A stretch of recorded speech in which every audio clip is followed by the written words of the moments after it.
What's going on, guys?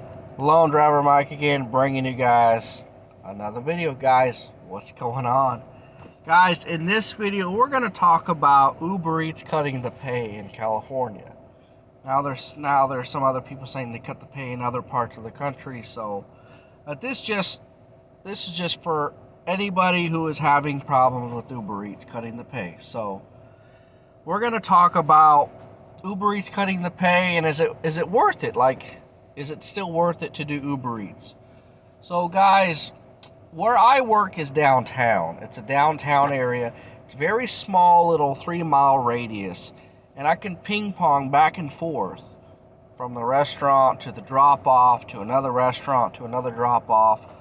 So if things are going smoothly, believe it or not, I can snag anywhere from 3 to 5 orders in 1 hour. So that's not bad. Okay. Even if they don't tip you, you still do pretty good. Or what you could do is, there's another strategy that I'm going to apply. This won't work for lunch too well because there's not big lunch orders. So another method is, what you could do is, you could accept only restaurants that are higher end, high scale restaurants, like Asian restaurant, Chinese, Thai food, sushi orders, say pizza orders, a lot of pizzas, Italian food, that sort of thing, steakhouses, So you want to accept orders from like nice restaurants, nice sit down restaurants. And what I did last night was, it worked out, I guess. I didn't see exactly how much I made from 7 to like 10, but so basically what I did was, I said, you know what, I'm going to accept only the big orders. So I got a big order last night. I took a break. It was slow. Right around 7 o'clock, I ended up getting some orders. I turned it back on. I got a big order for like $100. They tipped me $20, plus the pay was only $4. So that was $24. And then the rest weren't bad. The rest were like anywhere from $10 to $15 payouts. And they were all 4 items or more. So basically you have to accept the order first, and then you have to check. But the cool thing with Uber Eats is that you don't actually get in trouble for accepting and then declining. I know with Doordash you can get in trouble for that, but with Uber Eats they don't really care about that, so you can accept and decline all day. They used to have an acceptance rate a long time ago and a completion rate like 2 or 3 years back. They don't have that no more. They don't care. They don't care if you accept and decline orders or decline orders nonstop. But back in the day, yes, they used to have that, but they no longer have that. So to check if it's a big order, you have to accept the order first and go back and look at the items. Look at what the customer ordered, right? If it's 4 items or more, I would do it, right? Because what you're banking on is the tip.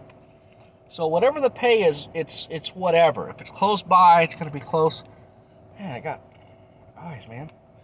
Anyways, if it's close by, the pay is not going to be a lot. If it's kind of further, the pay is going to be a little bit more. That's regardless, whatever. Whether you want to do far deliveries, short deliveries, it's up to you.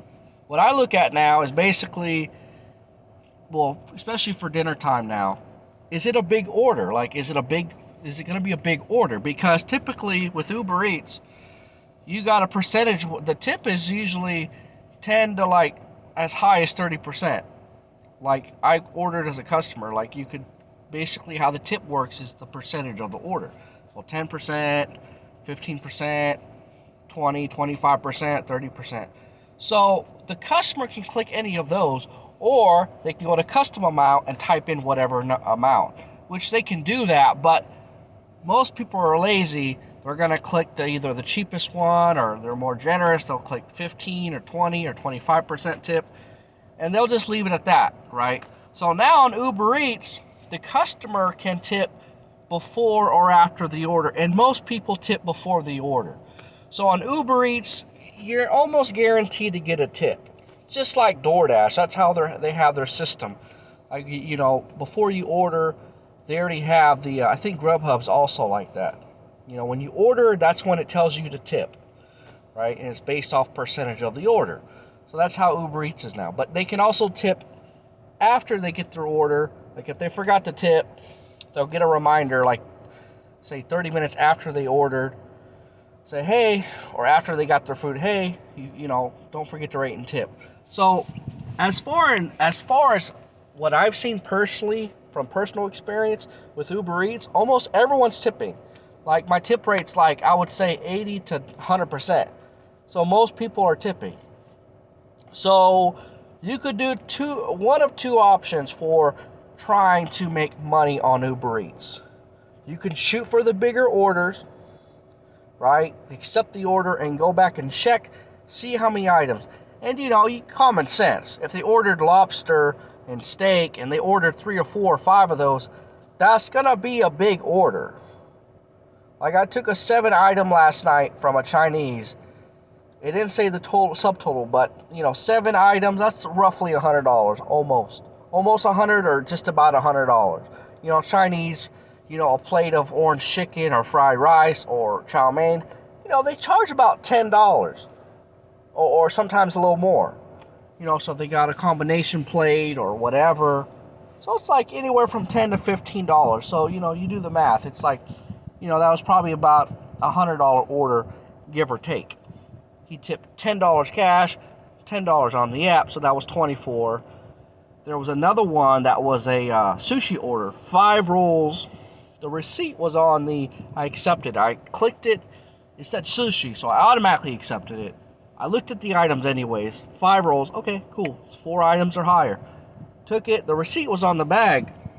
$80 order. That one was, I forgot what the payout was, but the tip was like $8. So they tipped 10%, which is okay, but $8 plus whatever it was, $5 payout, so 13 something, or $14 or whatever.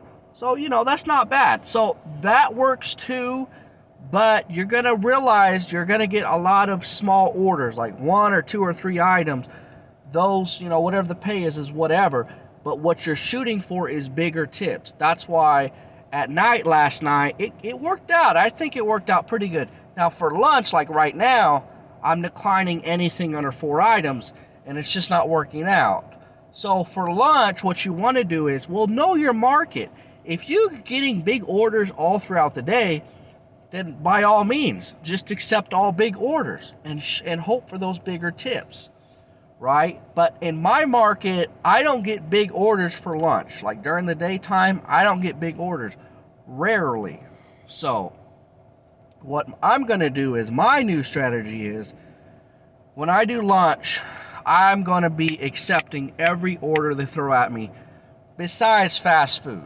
Because fast food, rarely they tip on fast food. And say Jamba Juice, Starbucks, you know, ice creams, Cold Stone. That kind of stuff you're going to want to cancel, because the tip is either very low or non-existent. People don't tip on that kind of stuff. You know, you might get lucky, but play the odds, play the probability. What's the odds of me getting a big tip on Starbucks? What's the odds of me getting a big tip on McDonald's? You know, play probability, play the odds. So that's what you do. So you decline all fast food, all Starbucks, all Jamba Juice, all ice cream orders, decline them. But during the day, what I'm going to do is, I'm going to accept as many as I can. If I can get 3 or 4 an hour, and during peak time for lunch, I can actually hit those. I can hit that.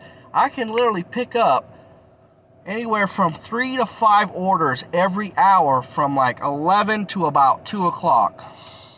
So that's a good 3 hours. So I could easily hit 20 to 25 an hour easily. So as far as accepting big orders for lunch, it doesn't work in my market. You guys can try it out. See, always try out different methods of how to decline, how to accept, which ones to accept, which ones to decline. You know, try out different areas, you know your city, explore your city. You know, just don't take my word for it. You know, I'm here to help you guys out, give you guys advice. That's all I can do.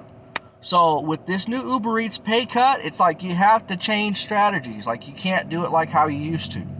So there are 2 different options that you could do. At least what I'm going to do. You could shoot for the bigger orders, accept the order, and decline it if it's under 4. If it's 4 items or higher, accept it and go ahead and do it and get it done as fast as possible. Or you could do the get as many orders as possible in the quickest amount of time. Your goal is 3 to 5 orders an hour. So the one good thing, like I said, I don't know if I haven't said it already, the one good thing about Uber Eats is the orders are always ready. 90% of the time, the orders are ready.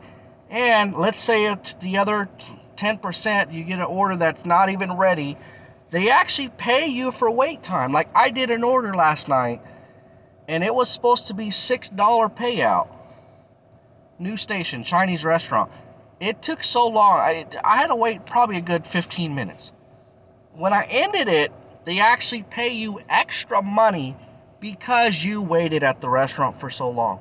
So that's what a lot of people are getting confused about. Like, well, Uber Eats doesn't pay for wait time. And a lot of people, they just don't pay attention, right? If you wait a good 5 minutes, maybe 10, you're not going to notice much. But once you get into the 15 minutes or longer, you will see a difference. From $6 to, well, it was about $5.90. But the payout was actually $11.52. So 7, 8, 9, 10, 11, about $5 extra because I had to wait like 15 to 20 minutes. So I'm just saying, guys, don't forget about that. If you have to wait a while, don't be so trigger happy to cancel it and move on, because you're getting paid to wait, and a lot of people forget about that. So don't forget, and if you're forgetting how much the original payout was, make sure you're screenshotting your Uber Eats payouts. When they come into you and it says $5.50 or $4 or $6 or whatever, screenshot it, and then when you drop it off and say you had to wait a while, make sure you got extra money for that. And if you didn't, you call Uber Eats. But yeah, if you're waiting a long time at the restaurant, you will get extra money for that. So remember, take that into consideration. Remember that. So like I said, those are 2 different options that you can do. You know, you could shoot for the bigger orders, decline more orders, wait for the bigger orders, the better payouts, you know, or whatever. That's another option. You can only accept, you know, say if you get an order, if it's like less than $10, you decline it. Less than $10, you can decline it. That's another method too. I mean, it's up to you, but the payout is the payout. But see, I'm trying to go for the tips. You know, I work in a small area. It's downtown. I don't like to go more than 2 miles. So like I said, my payouts are anywhere from $3 to like $6 or $7. That's the max. You know what I'm saying? Unless there's a surge and it's a big bonus. So it's up to you guys how you want to do it. Uber Eats is still worth it. You know, like the other day I got a $250 order and the tip was $41 and the payout was $8. So that was a $49 payout. See what I'm talking about? So I think it's worth it. Like I said, you got to be picky. You got to have some type of strategy for Uber Eats. You can't just accept every order. You can't decline every order. You have to have some type of strategy, some kind of tactic, right? And my strategy is basically I go for the big orders at dinner, and then for lunch I accept as many as possible, because the amount of big orders you're going to get are very low, like slim to none. So for my situation, for lunch, I'm going to accept every order I get, except for the exception to the rule of fast food, Starbucks, Jamba Juice, ice cream. I'm not going to do those orders. Those are automatic decline. So for lunch, I'm going to take as many as possible. For dinner, I'm actually going to be more selective. As long as it's 4 items or higher, I'm going to do it. So is Uber Eats worth it in California? It is. It is worth it. But you got to have a strategy. And like I said, my strategy might not work for you, but I'm just letting you guys know what I do and what I think you should do. So it's totally up to you. So anyways, guys, thanks for watching the video. Please like, comment, subscribe. Share the video if you liked it. And until next time, guys, That's it. That's all I've got to say. All right, guys. Peace out. See you.